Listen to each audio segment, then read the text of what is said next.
Bonjour amis bassistes débutants et bienvenue dans ce tuto. Alors si vous aimez le tuto, n'oubliez pas de vous abonner. Je sors un tuto à peu près tous les 15 jours avec un morceau. Donc si ça vous plaît, n'hésitez pas à vous abonner. La chaîne a de plus en plus de succès, c'est tant mieux. Elle aide énormément de bassistes débutants qui se mettent des fois tard à la musique. Si vous passez sur cette chaîne par hasard, restez-y. Ça pourrait vous donner envie de faire de la basse ou de la musique en général, du piano, n'importe quoi. Mais sachez que quel que soit votre âge, vous pouvez faire de la musique, vous pouvez commencer à tous les âges, c'est important de le savoir. Si vous voulez avoir d'autres conseils, regardez d'autres vidéos de ma chaîne où je parle notamment du solfège, etc. Comment moi je vois les choses. Je pense que ça pourrait vous intéresser et surtout, vous pourrez ainsi sauter le pas. Alors, dans ce tuto, donc, qui va se baser sur le cover que j'ai fait d'un morceau de Simply Red, Money's Too Tight to Mention. Donc c'était un hit à l'époque, c'est quelque chose qui rentre bien dans la tête quand on l'a écouté, c'est un morceau qu'on n'oublie pas, qui tourne très facilement, qui rentre très facilement en tête. C'est un morceau qui est relativement jouable par les débutants, avec un petit effort. Alors pour le jouer correctement, il y a quand même des petits trucs au niveau des doigts qu'il faut commencer à choper, mais on peut de toute façon s'y essayer. C'est pas un morceau qui est complètement inaccessible, surtout pour la partie principale, celle où on s'amuse le plus, c'est la partie du refrain qu'on va voir maintenant. Alors cette partie du refrain, ce qui se passe, c'est qu'il faut essayer de la jouer de façon piquée, c'est-à-dire que toutes les notes vont être piquées. Donc une note piquée, c'est juste une note et un silence derrière, donc la note ne continue pas. Et il y a cet effet où ça fait comme ça. Alors, je vais mettre un petit peu plus de son.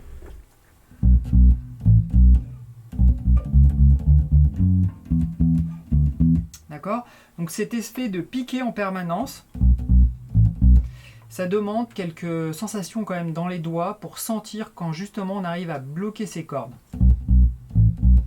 Alors les blocages de cordes, je les ai expliqués dans plein de vidéos, donc de temps en temps je ne vais pas me détailler en permanence dessus parce que dans d'autres vidéos je l'ai fait.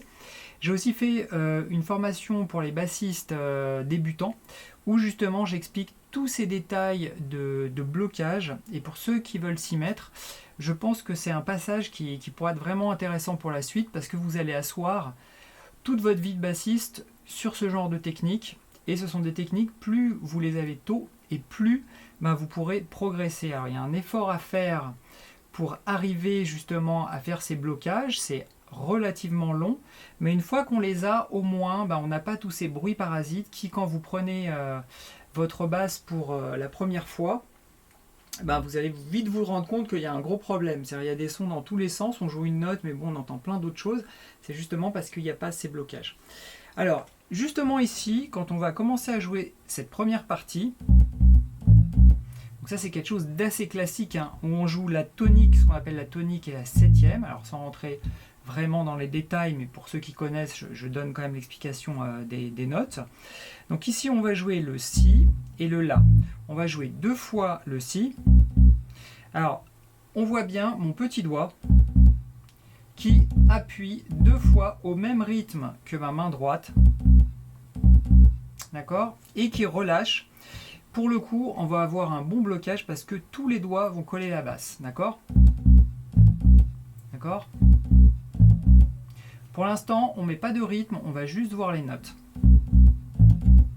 Une fois qu'on a fait ce blocage-là, on décale sa main, on repart avec l'index et on va faire un doigt par case. On va aller chercher le si, le do dièse, le ré et le fa dièse. D'accord, donc un doigt par case, ça va faire. Alors, si on regarde au niveau des cases, septième case, ensuite deux cases plus loin, neuvième, dixième case sur la première corde visuelle, et ensuite avec l'annulaire, on va chercher la neuvième case de la deuxième corde visuelle. Et on va faire le même principe, c'est-à-dire, d'accord, je recommence doucement. Et donc là, on va utiliser tous ces doigts, et j'ai envie de dire, on est un peu obligé, Donc je sais que ce sont des doigts faibles, l'annulaire et l'auriculaire, mais forcez-vous à les jouer. Plus vous allez les jouer, de toute façon, plus ils vont devenir forts, plus votre main va s'équilibrer et plus vous allez jouer avec tous les doigts. Si vous restez dans votre confort à jouer uniquement les doigts forts, c'est-à-dire l'index et le majeur, vous allez voir qu'à terme, ça va être quand même compliqué pour beaucoup de choses et justement, cette ligne va nous faire jouer un peu tous les doigts. Ok, donc on fait... Ensuite, on fait un décalage léger démanché où on va chercher la note de départ, cette fois avec l'index. Moi, j'étais parti avec le petit doigt par confort. Si je reviens ici, en fait, comme j'ai les doigts quand je laisse ma main sur ma première corde, comme j'ai les doigts qui sont pile sur ici mon si et mon la, comme ça, en confort total et sans qu'il y ait aucune pression, c'est pas la peine que j'essaye de faire quelque chose de comme ça, qui va donner plus de pression sur mes doigts. Pardon. Et en plus, je vais avoir moins de contrôle. Là au moins, j'ai aucune pression sur les doigts, je garde mes doigts collés et je joue juste les notes qui m'intéressent. Ok ? Ensuite ici, par contre, on va avoir besoin plutôt du un doigt par case, mais on n'est pas obligé de faire un vrai écart comme ça en gardant son index ici. On peut jouer ses premières notes. Ouais, mon index a bougé. Ok, donc on peut bouger aussi la main. La main doit être mobile. C'est pas parce qu'on fait un doigt par case que la main justement reste complètement bloquée. Donc on repart, ça fait.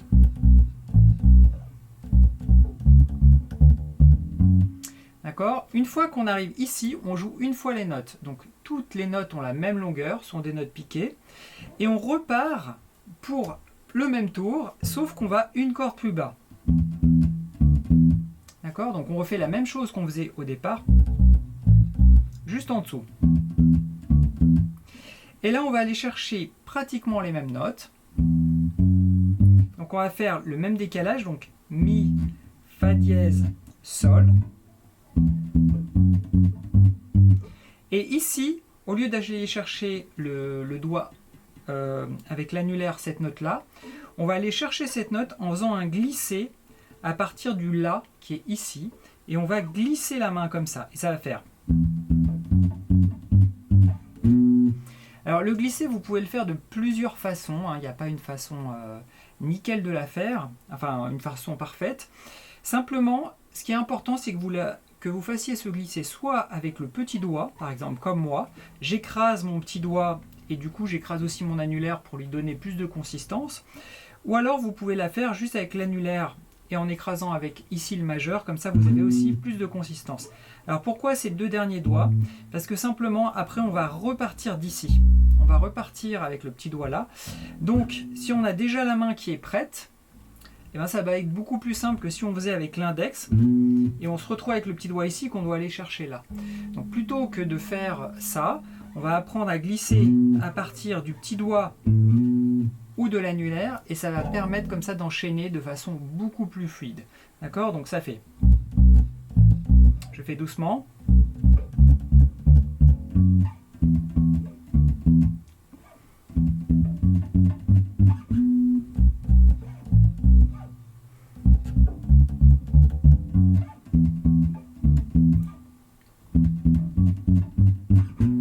Ok. Alors pareil, le glisser, le problème que en tant que débutant vous allez avoir, c'est des problèmes de précision. C'est que vous allez partir trop loin ou vous allez tirer trop fort ici, enfin trop loin aussi dans l'autre sens. Alors tout ça c'est normal, hein. Au début on fait ce genre d'erreur. Et au fur et à mesure qu'on prend de la sensation dans les doigts et qu'on commence à avoir plus de finesse, le glisser va être de plus en plus précis. Ok, donc c'est pour ça que à force de jouer, vous allez voir, de toute façon vous allez tout le temps progresser. Et ce que vous faites d'un côté, ça va servir de l'autre, notamment au niveau de cette pression des doigts. Alors, cette zone ici aussi, c'est important à comprendre, c'est qu'on est dans une zone où on peut avoir un son sans avoir à appuyer. Donc là, j'ai ma note, et là, j'ai quand même un son. C'est pour ça que je vais coller au maximum les doigts, de façon à ce que quand je relâche, et je n'ai plus ce son parasite, parce que les autres doigts vont aider à bloquer ce son. C'est-à-dire que si je mets qu'un doigt, je peux avoir un son parasite qui va rester. Si je mets plusieurs doigts, ça le bloque complètement. Et c'est pour ça que si vous regardez le cover, je bloque au maximum mes cordes avec plusieurs doigts, notamment si je fais soit des blocages comme ça, donc c'est-à-dire quand je relève le doigt, tous mes doigts aident à bloquer, ou alors quand je suis de ce côté-là, je lève et je réappuie avec plusieurs doigts sur cette corde-là pour avoir un son le plus net possible. Ok ? Alors maintenant, si on met ça sur drum beat, ça va donner ça. Donc pareil, je vous ai fait comme maintenant je fais souvent. Tout ça, la partition et les fichiers drum beat sont sur mon site de formation dans la section gratuite. Avec, voilà, vous avez donc toutes les ressources de cette vidéo. Donc je vais le lancer et on va écouter ce que ça donne.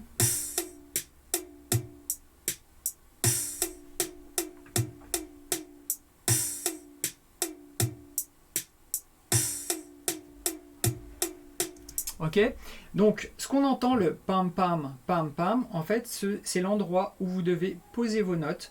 Ça va vous aider rythmiquement à jouer la ligne. Alors si je la lance, alors ça démarre direct, donc à chaque fois il faut que je parte au bon moment. Alors si je la lance, ça fait.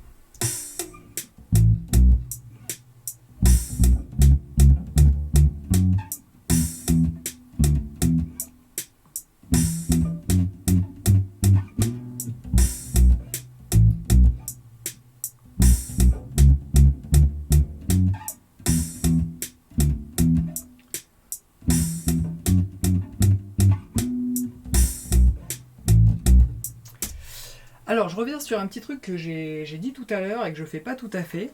C'est-à-dire que quand je suis parti sur la ligne, et je viens de m'en rendre compte, hein, je partais avec petit doigt et index, comme ça. Ok ? Et là, quand j'ai fait le glisser, j'ai dit tout à l'heure qu'on allait chercher avec le petit doigt pour revenir à la position de départ. Alors vous pouvez faire ça, mais en fait, ce que je fais, c'est que je vais chercher avec l'index, parce que j'ai le temps, puisque ça fait... Ici, on a un silence et j'ai le temps de replacer ma main comme elle était au départ. Donc vous pouvez vous essayer aux deux de toute façon. Soit vous placez l'index, soit vous arrivez directement avec le petit doigt, l'auriculaire, sachant que ça sera un très bon exercice de léger démanché vers le haut, de façon justement à voir votre précision. Et que ce soit avec l'index ou avec l'auriculaire, vous êtes censé avoir la même fluidité. Il ne doit pas y avoir de blocage. Voilà. Ça, c'est aussi le genre d'exercice que vous pouvez faire. Ok, alors maintenant, on va passer sur la partie pont.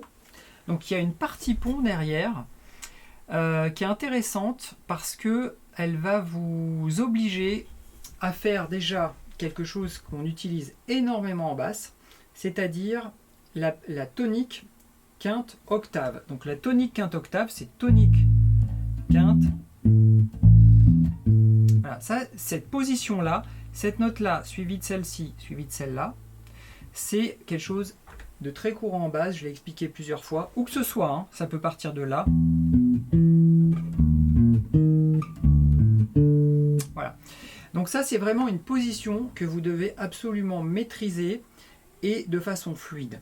Alors, la ligne là, elle va être jouée comme ça.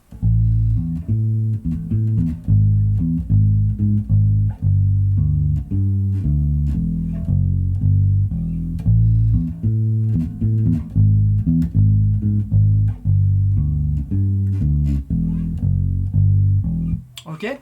Alors honnêtement, c'est pas très compliqué parce que c'est pas si rapide. J'ai fait d'ailleurs une petite modification par rapport à la ligne de basse originale où il va jouer la tonique quinte octave rythmiquement de façon trop compliquée pour nous débutants.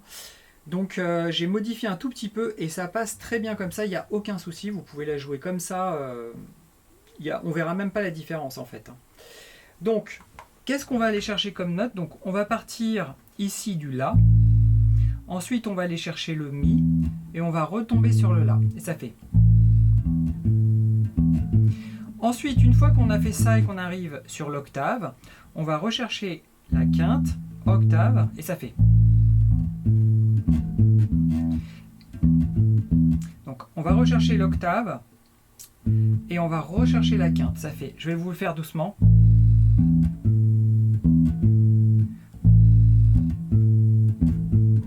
D'accord, et on revient. recommence.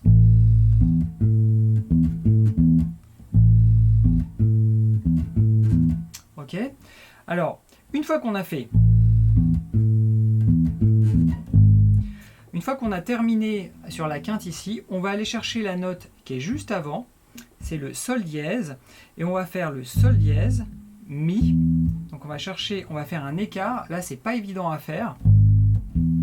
Ensuite on revient sur le sol dièse et on va chercher son octave ici, d'accord, ça... D'accord, ça fait...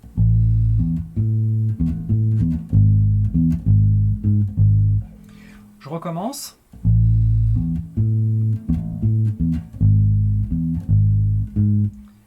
Et on revient.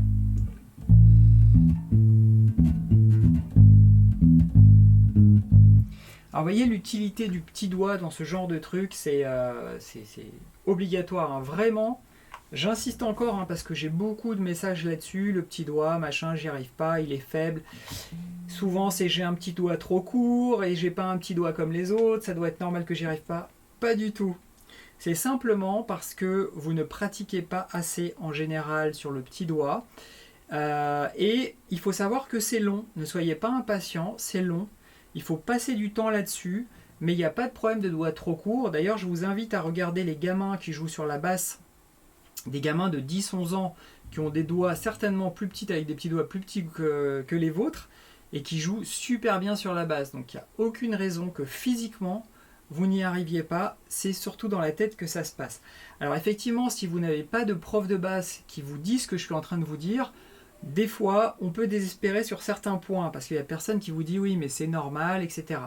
Donc je vous le dis dans cette vidéo, il n'y a pas de problème de petit doigt. Si vous avez un petit doigt, même si quand vous mettez votre main comme ça, ben oui le petit doigt est plus petit, il y en a qui vont me dire qu'il va jusqu'à là, peu importe, vous devez quand même arriver à jouer avec ce petit doigt, il n'y a aucun souci là-dessus. Ok ? Donc si on continue sur la ligne, ça fait... Et une fois qu'on est arrivé là, on va encore monter d'une note, on va se retrouver sur le sol, et cette fois ce qui est bien c'est que rythmiquement on va jouer sur les temps, et ça fait... Et après on repart. Alors je vous le fais doucement, on va aller sur le sol, on va refaire le coup de la quinte et de l'octave, ça fait... D'accord ? Quinte, octave, je reviens sur la quinte, et là avec la main droite, je tire la corde de mi à vide et je vais chercher le fa dièse, le sol et re-mi à vide. Donc si je fais doucement, ça fait...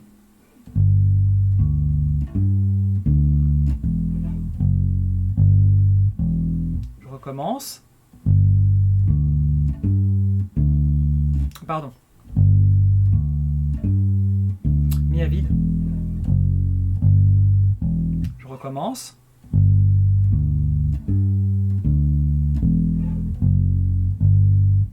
Et quand j'ai le mi à vide ici, je vais rechercher de nouveau, je fais une deuxième fois la ligne complète, d'accord ? C'est-à-dire j'ai le mi à vide et je repars.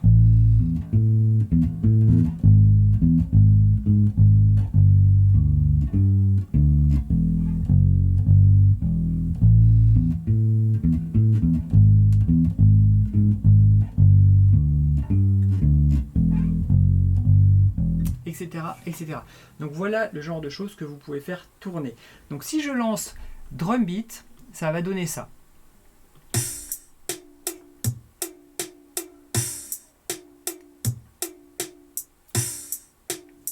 Et je vais prendre directement sur la première mesure.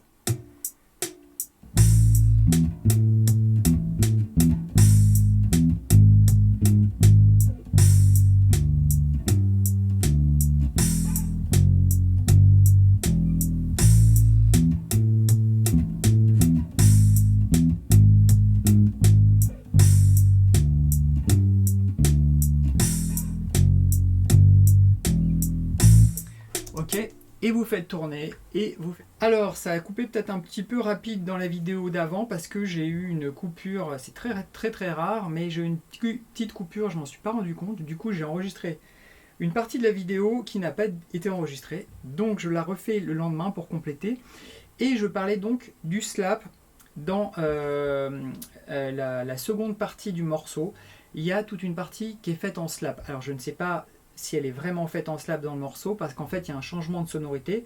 Il est tout à fait possible que ça soit une pédale d'effet. Simplement, en regardant d'autres covers de ce morceau, j'ai voulu voir un petit peu ce que les gens faisaient pour ce passage-là.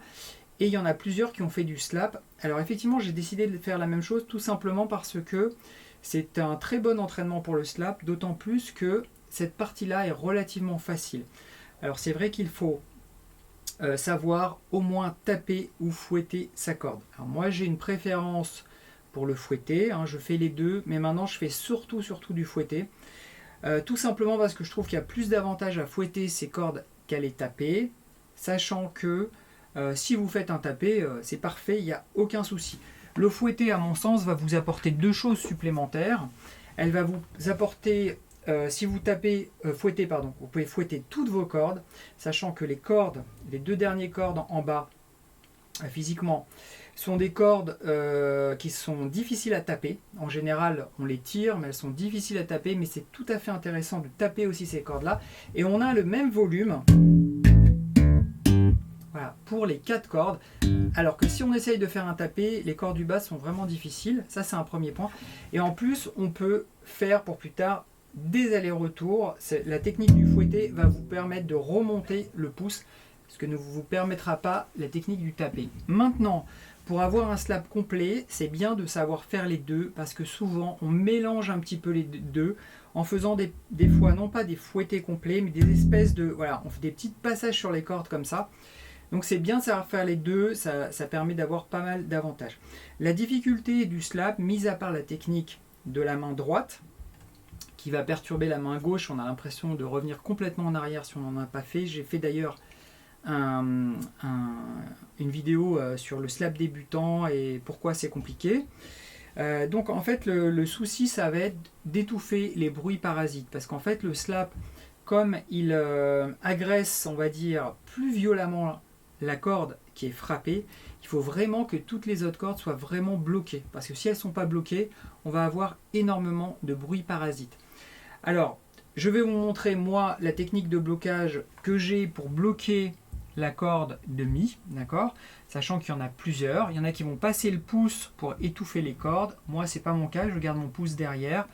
Mais par contre, je vais coller mes cordes avec les doigts qui appuient sur la corde de là, juste en dessous, je vais vous montrer. Alors si on écoute le pattern drum beat, ça va donner ça.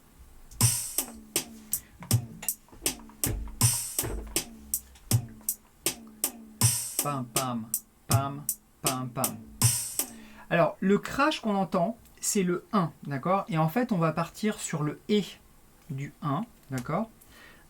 1, il y a le crash, et on part sur le et pour commencer la note. Donc ça fait ça. Je vais le faire au doigt d'abord.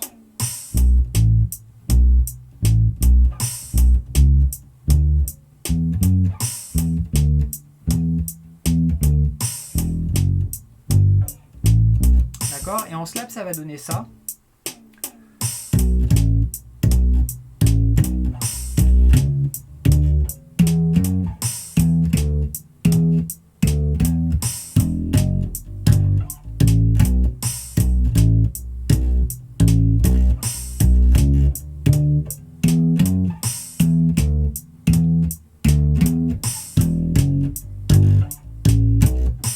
Voilà, alors comme la ligne est pas mal ralentie, il faut, là des fois j'ai mis la note un tout petit peu trop tôt, donc il faut vraiment se retenir pour la mettre au bon moment. Mais en tout cas avec le pattern drum beat, vous avez exactement le bon placement, d'accord? Alors si on regarde la ligne en elle-même, on va jouer les notes qu'on a déjà jouées précédemment. Quand on a joué dans la partie refrain, ce sont les mêmes notes qui se jouent. Donc là, on va partir du si au la et on va faire des allers-retours comme ça. D'accord? Donc il faut avoir ce pattern-là.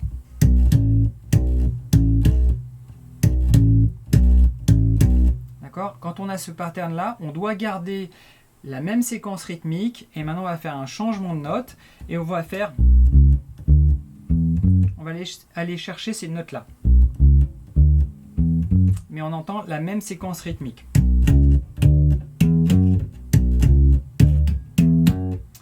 Et ici la même chose. Pardon. Je recommence. Et là pareil, mais que sur la corde de Mi.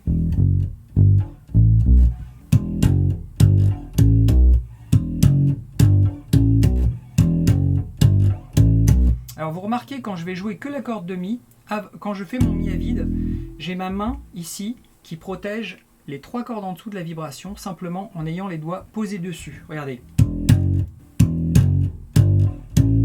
Et si je fais tourner, ça fait.